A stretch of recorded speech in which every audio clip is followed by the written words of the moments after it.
What if the most powerful country in the world told your tiny nation to back off, and you looked them dead in the eye and said no? That's exactly what Singapore did. A city-state smaller than London, with no army worth fearing, no nuclear weapons, no permanent seat at the United Nations, went head-to-head with Beijing. And not once, not twice, but repeatedly, across decades, over issues China considers non-negotiable. And here's the part nobody talks about. Singapore didn't just survive. It thrived.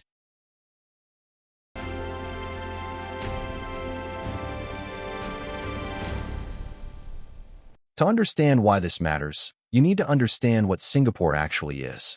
Imagine a country with no natural resources, no oil, no farmland, no rivers, a population of just 6 million people, less than Hong Kong. It sits at the tip of the Malay Peninsula, surrounded by much larger, sometimes hostile neighbors. By every traditional measure, Singapore should be a pawn, a small piece moved around the board by bigger players. And yet, Singapore has consistently ranked among the top 5 wealthiest nations on Earth by GDP per capita. It has built one of the world's most efficient ports, most trusted financial systems, and most strategically important air hubs, all while balancing relationships with China, the United States, and the rest of Southeast Asia simultaneously. This isn't luck. This is strategy, cold, calculated, unapologetic strategy. And the man who built it from the ground up was Kuan Yew, Singapore's founding father, who governed from 1959 to 1990 and shaped the country's foreign policy DNA for generations to come. His philosophy was simple. Small nations don't survive by being liked. They survive by being useful and being unpredictable. Now here's where the story gets dangerous. China has always had an expectation, call it an unspoken rule, when it comes to Singapore. You see, Singapore is approximately 74% ethnically Chinese. Its founders spoke Mandarin. Its culture is deeply rooted in Chinese tradition. So from Beijing's perspective, Singapore should naturally orbit China's sphere of influence. It should nod along when China speaks. It should stay quiet when Beijing acts. Singapore refused. The first major flashpoint came during the South China Sea dispute. China began its now famous island-building campaign in the early 2010s, constructing artificial islands in contested waters, militarizing them, and essentially claiming vast stretches of international sea lanes as Chinese territory. Most of Southeast Asia stayed quiet. They were too afraid, too economically dependent, too small to push back. But Singapore did something extraordinary. It didn't just stay quiet. It publicly supported the 2016 ruling by the Permanent Court of Arbitration that went against China's claims. Beijing was furious. Chinese state media unleashed a wave of editorials attacking Singapore.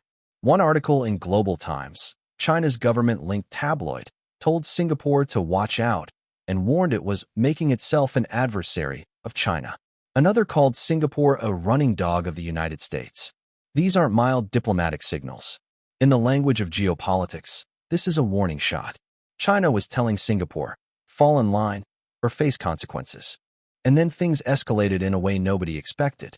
In November 2016, 9 Singaporean military vehicles, armored personnel carriers, were intercepted and seized by Hong Kong customs while being transported back from training exercises in Taiwan. Let that sink in. Singapore's military equipment in international transit was confiscated. This was not an accident. The timing was unmistakable. It happened weeks after Singapore's Prime Minister Lee Hsien Loong had reaffirmed support for international law in the South China Sea. The message from Beijing was crystal clear. We can reach you anywhere. For 2 months, the vehicles sat in Hong Kong. Singapore's government demanded their return. There were diplomatic back channels, quiet negotiations, tense silences. The world watched to see if Singapore would blink. But why did Singapore care so much about Taiwan in the first place? Here's the twist that most people miss. Singapore has been conducting military training in Taiwan since the 1970s under a secret arrangement called Starlight. Why Taiwan? Because in the 1960s, when Singapore was newly independent and building its military from scratch, no neighboring country would allow Singapore to train troops on their soil. They feared a capable Singaporean military. Taiwan said yes. It was a relationship built on mutual vulnerability, and Singapore never abandoned it. even as Taiwan became one of the most politically sensitive topics on Earth. So when China seized those vehicles, they weren't just sending a message about the South China Sea. They were saying, "We know about Taiwan, and we don't like it." Here's where Singapore did something that rewrote the playbook for small nations everywhere. It didn't apologize. It didn't back down. And it didn't pick a fight. Instead, it executed a strategy so precise, so disciplined, that it left Beijing with almost no leverage to pull. First, Singapore's government went public, carefully. Prime Minister Lee Hsien Loong gave measured, diplomatic statements making clear that Singapore operates under international law and expects its military equipment to be returned. No hysteria, no threats. Just calm, public positioning that made it politically costly for China to continue holding the vehicles without appearing to be a bully on the world stage. Second, and this is the genius part, Singapore activated its network. Singapore had spent decades cultivating relationships with every major power simultaneously. It hosts the U.S. Pacific Fleet's logistics operations. It maintains deep trade ties with Japan, Australia, and the European Union. It has quietly built itself into a hub that everyone depends on. When Singapore spoke, Washington listened. When Singapore was threatened, the entire financial architecture of Southeast Asia noticed. Third, Singapore made an economic argument that China couldn't ignore. More than 3,000 Chinese companies have regional headquarters in Singapore. Over $60 billion in Chinese investment flows through Singapore's financial system. Singapore is China's largest foreign investment destination in Southeast Asia. Punishing Singapore too severely meant punishing Chinese businesses. Beijing had built its own trap. After 2 months, too long, tense months, Hong Kong authorities released the 9 armored vehicles. Singapore got them back. No formal apology. No dramatic ceremony. But the message was unmistakable.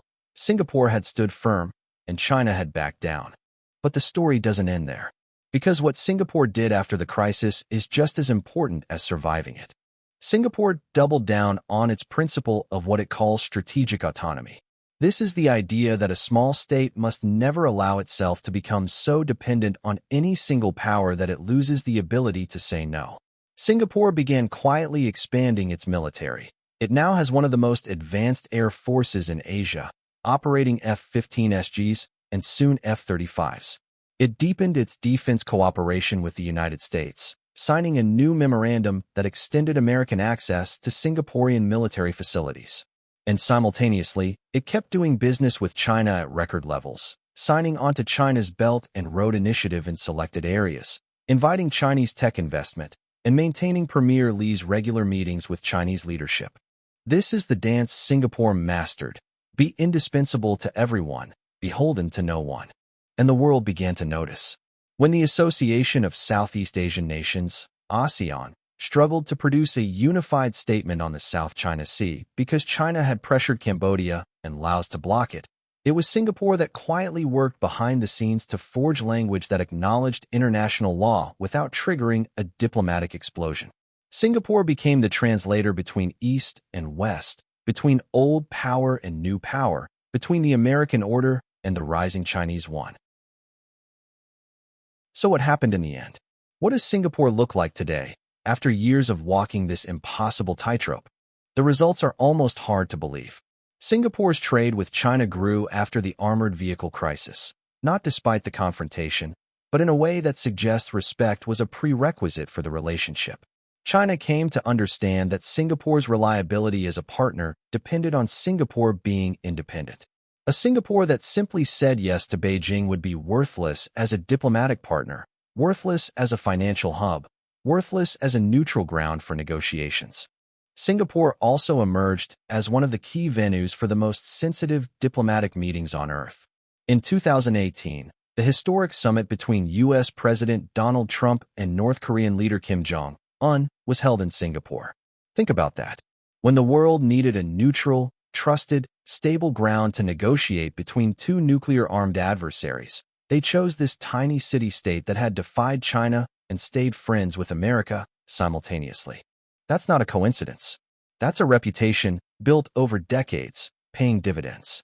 On the economic side, Singapore's GDP per capita today hovers around 65,000 US dollars, among the top 5 in the world, ahead of Germany, Japan, and the United Kingdom. It has maintained one of the world's highest credit ratings, in AAA grade from S&P and Moody's. Its port remains one of the 2 busiest in the world. Its Changi Airport has been voted the world's best for years running.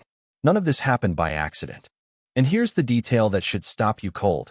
Singapore's reserves, the money its government has saved and invested, are estimated to be over $700 billion. For a country of 6 million people, that is over $100,000 per citizen.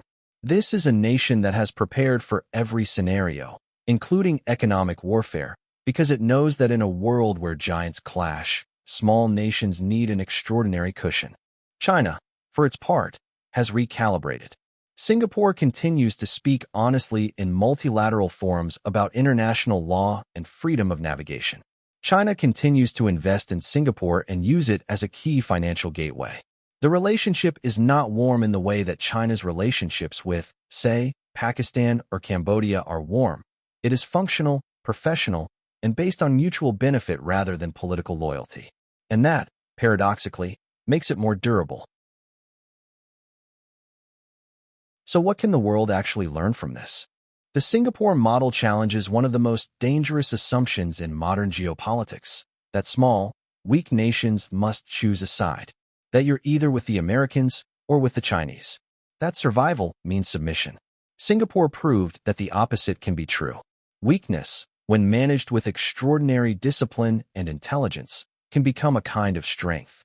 Because when you have nothing to lose and everything to gain by playing it smart, you develop capabilities that bigger powers never bother to build. Singapore built institutions that function, genuinely, not just on paper. It built a legal system so transparent that global companies trust it with their most sensitive contracts. It built a government so uncorrupt, by global comparison, that international arbitration bodies base their operations there. It made itself the place where the rules of the international order actually applied, at a time when those rules were being rewritten everywhere else. The deeper lesson is about the power of being necessary. Singapore didn't make itself safe by being harmless. It made itself safe by making sure that its destruction would hurt everyone. When China pressures Singapore, it also pressures Chinese companies headquartered there. When the U.S. ignores Singapore's interests, it risks its own Pacific logistics network.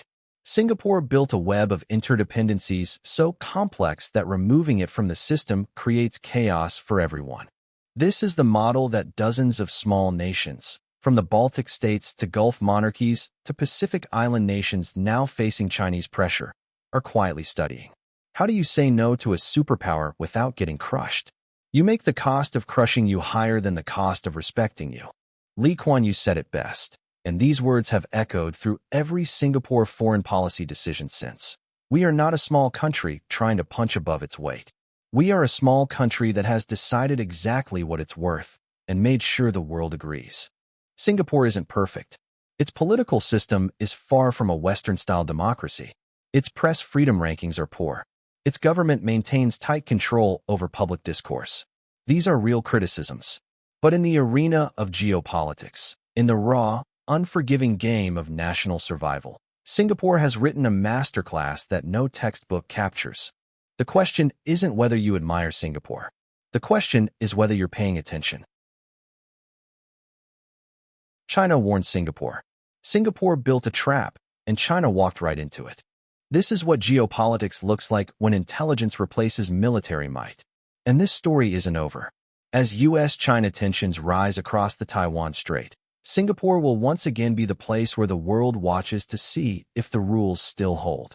If you want to understand how the world actually works, not the textbook version, but the real version, hit subscribe. We cover these stories every week. And if this video made you think differently about power, share it with someone who still believes only big countries matter. Because history keeps proving them wrong.